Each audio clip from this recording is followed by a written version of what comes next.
அனைவருக்கும் வணக்கம். நாம் இந்தியன் பாலிட்டி கிளாஸஸ் பார்த்துட்டு இருக்கோம். இந்த கிளாஸ் இல்லாமல் லோக் அதாலத் பற்றி பார்க்க போகிறோம். லோக் அதாலத்னா என்ன? மக்கள் நீதிமன்றம். அது என்னங்க மக்கள் நீதிமன்றம் அப்படின்னா, இப்போ நமக்கு ஒரு பிரச்சனை இருக்குன்னு வச்சுங்களேன், நாம் அதுக்கு தீர்வுக்கு எங்கே போவோம்? கோர்ட்டுக்கு போவோம். கோர்ட்டில் ஒரு கேஸ் ஃபைல் பண்ணுவோம். ஸோ அந்த வழக்கு மூலமாக நம்மளுக்கு அதுக்கான தீர்ப்பு கிடைக்கும். ஆனால் இது ரொம்ப எக்ஸ்பென்சிவாக இருக்கும். அதே போல் கால விரயம் ரொம்ப அதிகமாக இருக்கும். நிறைய ஹியரிங் போகிற மாதிரி இருக்கும். நான் மாதக்கணக்கில் போவோம், வருஷ கணக்கில் கூட சில கேசஸ்லாம் நான் போகிறத நம்ம கண்ணு கூட பார்த்துருப்போம். ஸோ அது மாதிரி இல்லாமல் ஒரு பிரச்சனை, ஆனால் அந்த பிரச்சனை அந்தளவுக்கு ஒரு பெரிய பிரச்சனை கிடையாது. உட்காந்து பேசினாலே அது தீர்வாகிடும் அப்படிங்கிற நேரத்தில் ஸோ அதுக்காக நம்ம கோர்ட்டுக்கு போனோம் அப்படின்னா ரொம்ப வருஷம் ஆகும். அதே மாதிரி நம்மளுக்கு பணமும் விரயமாகும். அதுக்காக இந்தியன் கவர்மெண்ட் என்ன பண்ணியிருக்காங்க அப்படின்னா, மக்களுக்காக ஒரு நீதிமன்றம் ரொம்ப சுமூகமான முறையில் அவங்களே அவங்களுடைய பிரச்சனைகளை தீர்த்துக்கிறதுக்காக கொண்டு வரப்பட்ட ஒரு நீதிமன்றம், மக்கள் நீதிமன்றம் தான் இந்த லோக் அதாலத் அப்படிங்கிறது. அதாவது ப்ரீ லிட்டிகேஷன் கோர்ட்டில் கேஸ் ஃபைல் பண்ணுறதுக்கு முன்னாடியே இந்த மாதிரியான கேசஸ்லாம் இந்த மாதிரி லோக் அதாலத் அப்படிங்கிற மக்களுடைய நீதிமன்றத்துக்கு, பீப்புள்ஸ் கோர்ட், மக்களுடைய நீதிமன்றங்களுக்கு அவங்க போயிட்டு தங்களுடைய பிரச்சனைகளுக்கு தீர்வு காணலாம் அப்படின்னு சொல்லிட்டு தான் இந்த லோக் அதாலத்துக்கு கொண்டு வந்திருக்காங்க. Compromised and amicable manner. காம்ப்ரமைஸ்னால் என்ன? சுமூகமான முறையில், அமிக்கபிள்னா இணக்கமான முறையில், இந்த மாதிரியான முறைகளில் அந்த பிரச்சனைகளை சால்வ் பண்ணிக்கலாம். இது சிவில் கேசஸ் தான். Civil cases, only civil cases, only civil cases தான். இதுக்கு கிரிமினல் கேசஸ்லாம் இதில் இன்க்ளூட் ஆகாது. நான் ஒரு கொலை பண்ணிடுறேன் சார், நாங்களே பேசி சமாதானம் ஆகிக்கணும் அப்படின்லாம் சொல்ல முடியாது. இது சிவில் கேசஸ் தான். ஏதோ ஒரு கடன் பிரச்சனை, ஏதோ சொத்து பிரச்சனை, ஏதோ தனிப்பட்ட முறையில் ஒரு பிரச்சனை அப்படின்னா ஸோ அந்த மாதிரியான சிவில் கேசஸ் தான் இதில் அட்டன் பண்ண முடியும்.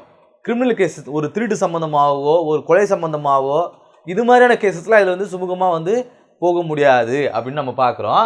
இதை பீப்புள்ஸ் கோர்ட் அப்படின்னு நம்ம சொல்லுவாங்க. நம்ம முன்னாடியே பார்த்தோம். காந்தியன் பிரின்சிபல்ஸ், காந்தியோட பிரின்சிபல் என்ன? சமாதானமாக உள்ள அகிம்சை முறையில் இல்லையா?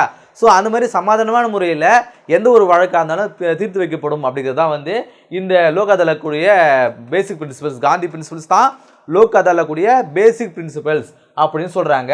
ரொம்ப சீப்பாகவும் இருக்கும், அதே நேரத்தில் ரொம்ப ஸ்பீடாகவும் இருக்கும்னு சொல்கிறாங்க. சீப்பானா என்ன? இது கோர்ட் ஃபீஸில் எதுவும் கிடையாது. ஸோ அதனால் ரொம்ப சீப் இல்லையா? இப்போ கோர்ட்டுக்கு போனால் அதுக்குன்னு கோர்ட் ஃபீஸ் கட்டணும், நிறைய செலவுகள் நம்மளுக்கு வந்துகிட்டே இருக்கும். ஸோ அந்த மாதிரி ரொம்ப சீப்பாகவும் இருக்கும், அதே நேரத்தில் ரொம்ப விரிவாகவும் இருக்கும். காமன் பீப்புளுக்கு ரொம்ப விரைவான அண்டு ரொம்ப எளிமையான, ரொம்ப சீப்பான அந்த பிரச்சனைகள் சால்வ் ஆகும் அப்படின்னு சொல்கிறாங்க. இதை ஃபஸ்ட்டு இந்த அதாலத் கேம்ப் அப்படின்னு சொல்லிட்டு இந்தியாவில் எப்போ ஸ்டார்ட் பண்ணாங்க? 1982 முதல்ல ஃபர்ஸ்ட் அதாலத் கேம்பின் 1982 குஜராத்தில் தான் முதல்ல இந்த லோக் அதாலத்தை கொண்டு வந்திருப்பாங்க. எதுக்காக? Gandhian principles. காந்தி எங்கே பிறந்தாரு? குஜராத்தில் பிறந்தாரு. ஸோ அவருடைய பிரின்சிபல்ஸை பேஸ் பண்ண இந்த லோக் அதாலத் அப்படிங்கிறத எங்கே கொண்டு வந்தாங்க? குஜராத்தில் கொண்டு வந்தாங்க அப்படிங்கிறது நம்ம பார்க்குறோம். Every legal services authority conduct Lok Adalat. Legal service அத்தாரிட்டினா என்ன? நம்ம லாஸ்ட் கிளாஸ்லேயே பார்த்தோம். கவர்மெண்ட்டு ஒரு சாதாரண எளிமையான பீப்புள்ஸுக்கு அவங்களால கோர்ட்டில் போயிட்டு அவங்களுக்கான அநியாயங்களுக்கு தீர்வு காண முடியாது அந்த மாதிரியான புவர் பீப்புளுக்கு கவர்மெண்ட்டுடைய ஒரு சார்பாக இந்த மாதிரி லீகல் சர்வீஸ் ஃப்ரீயாக அவங்க ஹெல்ப் பண்ணுவாங்க. ஸோ அவங்க எல்லாருமே இந்த லோக் அதாலத்தை கண்டக்ட் பண்ணுவாங்க. நம்ம லாஸ்ட் கிளாஸ்லேயே பார்த்துருப்போம். இந்த லீகல் சர்வீசஸ்லாம் லோக் அதாலத்தை அவங்களுக்காக கனெக்ட் பண்ணி கொடுப்பாங்க அப்படின்னு சொல்லிட்டு. இது எங்கெங்கெல்லாம் இருக்குன்னு பார்க்கும்போது ஒவ்வொரு ஸ்டேட்லேயும் லீகல் சர்வீஸ் அத்தாரிட்டி இருக்கும். லாஸ்ட் கிளாஸ்லேயே பார்த்தோம். டிஸ்ட்ரிக்ட்ல இருக்கும், ஹைகோர்ட்டில் இருக்கும். இப்படி லீகல் சர்வீஸ் அத்தாரிட்டி தான் இந்த லோக் அதாலத்தை கண்டக்ட் பண்ணி கொடுப்பாங்க.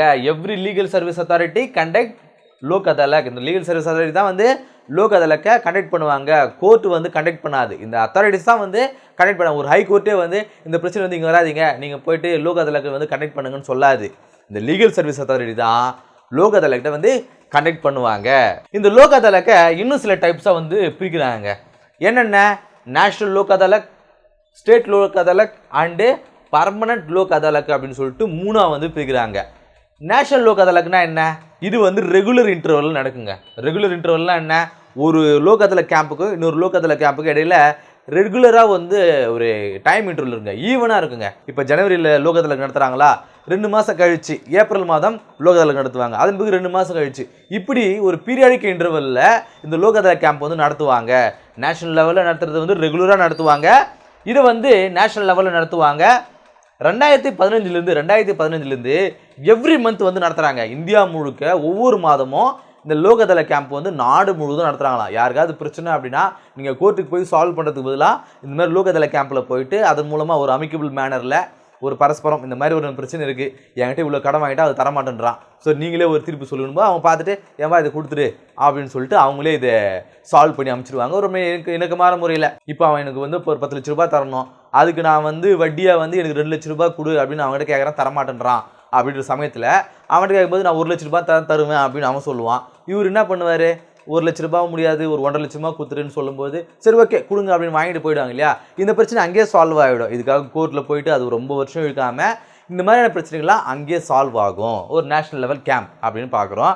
அடுத்தா ஸ்டேட் லெவல் கேம்ப், மாநில அளவில். இப்போ நாடு அளவில் நடத்தக்கூடிய லோக் அதாலத் கேம்ப்னா என்னன்னு பார்த்தோம். அடுத்தது மாநில லெவலில் நடக்கக்கூடிய லோக் அதாலத் கேம்ப்னா என்ன அப்படின்னு பார்க்க போகிறோம். இந்த ஸ்டேட் லோக் அதாலத்தை ரெகுலர் லோக் அதாலத், ஸ்டேட் லோக் அதாலத் கூடிய இன்னொரு பேர் என்ன, ரெகுலர் லோக் அதாலத். இதை வந்து ஒரு 4 கேட்டகரியாக பிரிக்கிறாங்க. ஸ்டேட் லோக் அதாலத்தை 4 கேட்டகரியாக பிரிக்கிறாங்க. 1 continuous, daily, mobile and mega. கண்டினியூஸ்னால் என்ன, இப்போ ஒரு மாதம் இருக்குன்னு வச்சுங்களேன், இந்த ஒரு மாதத்தில் தொடர்ச்சியாக ஒரு 5 நாள் கண்டினியூஸாக அந்த கேம்ப் வந்து கண்டக்ட் பண்ணுவாங்க. ஒரு 5 நாள், ஒரு மாதத்தில் ஒரு 5 நாள் யாரெல்லாம் உங்களுக்கு அந்த பிரச்சனை இருக்குதோ நீங்கள் வந்து அதில் சால்வ் பண்ணிக்கலாம். அதுக்கு பேர் வந்து கண்டினியூஸாக நடக்கிறதுக்கு பேர் கண்டினியூஸ் லோக் அதாலத். ஆனால் வந்து குறிப்பிட்ட டைம் தான் இருக்கும், ஒரு 4 நாள் 5 நாள் இல்லை ஒரு வாரம் அந்த மாதிரி நடத்துவாங்க. அதுக்கு பேர் வந்து கண்டினியூஸ் லோக் அதாலத் கேம்ப் அப்படின்னு சொல்லுவாங்க. அடுத்ததாக டெய்லி லோக் அதாலத்.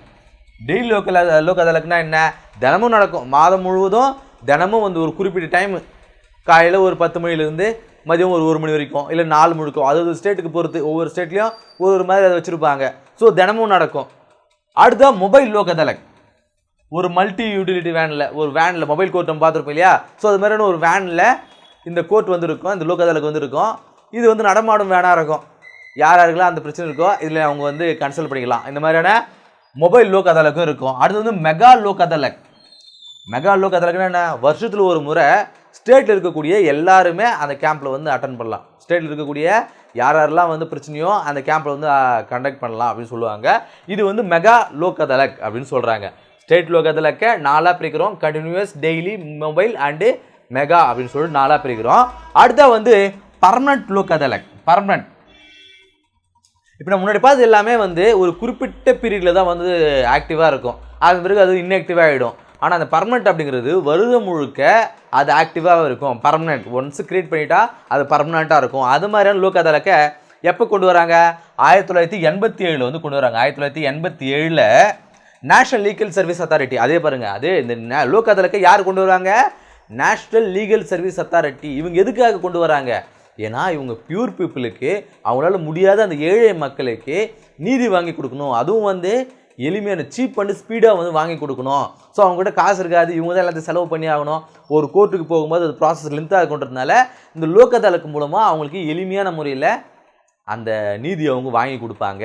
ஸோ அதனால் இவங்க தான் அதை கண்டக்ட் பண்ணுவாங்க. லீகல் சர்வீஸ் அத்தாரிட்டி இவங்க தான் இதை கண்டக்ட் பர்மனெண்ட் லோக் அதாலத்துக்கு யார் கண்டக்ட் பண்ணுறது, லீகல் சர்வீஸ் அத்தாரிட்டி 1987 கண்டக்ட் பண்ணுறாங்க. இது 2002 வந்து அமெண்டும் பண்ணுறாங்க. சில சேஞ்சஸும் வந்து இதில் கொண்டு வராங்க. இதோடைய சேர்மனை யார் இருப்பார் அப்படின்னா டிஸ்ட்ரிக்ட் உடைய ஜட்ஜு இருப்பார், இல்லைனா டிஸ்ட்ரிக்ட் உடைய அடிஷ்னல் ஜட்ஜு இருப்பார், இல்லைனா ஜுடிஷியல் ரேங்கில் இருக்கக்கூடிய யாரோ ஒருத்தர் வந்து இதில் சேர்மனாக இருக்கலாம். இந்த டிஸ்ட்ரிக்ட் ஜட்ஜு இல்லைனா அடிஷ்னல் டிஸ்ட்ரிக்ட் ஜட்ஜு இல்லை, இவங்க 2 பேருக்கும் ஈக்குவலண்ட் ரேங்க் இருக்கக்கூடிய யாரோ ஒரு ஜுடிஷியல் ஆஃபீஸர் வந்து இதில் வந்து சேர்மனாக இருப்பார். பெக்யூனரினா என்ன, ஒரு வழக்கு இருக்குன்னா அந்த வழக்குடைய மதிப்பு இருக்குது இல்லையா. இப்போ கொஞ்ச நேரத்துக்கு முன்னாடி சொல்லியிருந்தேன், ஒருத்தர் என்கிட்ட ஒரு 10 லட்ச ரூபா வாங்கியிருக்காரு அப்படின்னா அது அவர் வந்து திருப்பி தர மாட்டேங்கிறாரு, வட்டி காசோடு எனக்கு வந்து திருப்பி தர மாட்டேங்கிறாரு அப்படின்னா, ஸோ அது தொடர்பான ஒரு வழக்கை நம்ம லோக் அதாலத்துக்கு கொண்டு போகிறோம்னு வச்சிங்களேன். ஸோ அந்த கேஸை அவங்களால வந்து ஹேண்டில் பண்ண முடியுமா, ஒரு 10 லட்ச ரூபா கேஸாக இருந்தால் அவரால் ஹேண்டில் பண்ண முடியும். இதோ ஒரு 10 கோடி ரூபா கேஸாக இருந்தால் அதை அவரால் ஹேண்டில் பண்ண முடியுமா. ஸோ அந்த கேஸுடைய மதிப்பு என்ன, அது பேர் தான் வந்து பெக்யூனரி அப்படின்னு சொல்லுவாங்க. அப் டு 10 lakhs, ஒரு 10 லட்ச ரூபா வரைக்கும் அந்த கேஸ் அப்படின்னா அது வழக்கூடிய மதிப்பு அப்படின்னா அதை அவங்க ஹேண்டில் பண்ணுவாங்க. இது என்ன பண்ணுறாங்க, 2015 அப் டு 1 crore 1 கோடி வரைக்கும் இவங்களால ஹேண்டில் பண்ண முடியும்னு சொல்கிறாங்க. முன்னாடி வந்து 2015 முன்னாடி வரைக்கும் 10 லட்ச ரூபா வரைக்கும் கேஸ் இருந்தால் மட்டும்தான், அதுக்குள்ளே எந்த கேஸாக இருந்தாலும் 10 ரூபாய் இருந்தாலும் 15 ரூபாய் இருந்தாலும் லோக் அதாலத்துக்கு நீங்கள் வந்து கொண்டு போகலாம். ஆனால் 2015 1 கோடி ரூபாய் வரைக்கும் அதில் லிமிட் வந்து எக்ஸ்டெண்ட் பண்ணியிருக்காங்க அப்படின்னு நம்ம பார்க்குறோம். இதோடைய எக்ஸைஸ் ஜூரிஸ்டிக்ஷன். இப்போ இந்த லோக் அதாலத்தில் என்னென்ன கேசஸ்லாம் அவங்க கொண்டு போகலாம்? இப்போ நமக்கும் நம்ம பக்கத்து வீட்டுக்காரனுக்கு ஏதோ ஒரு பிரச்சனை நடக்குது அப்படின்னா அந்த கேஸை கொண்டு போகலாம். ஒரு காமன் பீப்புளுக்கு இடையில் பிரச்சனை வரும்போது நம்ம லோக் அதாலத்தில் கொண்டு போகலாம். அது மட்டும் இல்லாமல் ஏதோ ஒரு பப்ளிக் ஆஃபீஸ், ஏதோ ஒரு பப்ளிக் அரசு சார்ந்த ஏதோ ஒரு அலுவலகம் இருக்குது இல்லையா, ஸோ அங்கே ஏதாவது அவங்களுக்கும் நமக்கு ஏதாவது ஒரு கேஸ் நடக்குது அப்படின்னா, ஒரு பிரச்சனை வருதுன்னா அந்த கேஸஸையும் நாம் லோக் அதாலத்துக்கு கொண்டு போகலாம் அப்படின்னு சொல்கிறாங்க. என்னென்ன department? Transport services, passengers, goods, water, hair and road.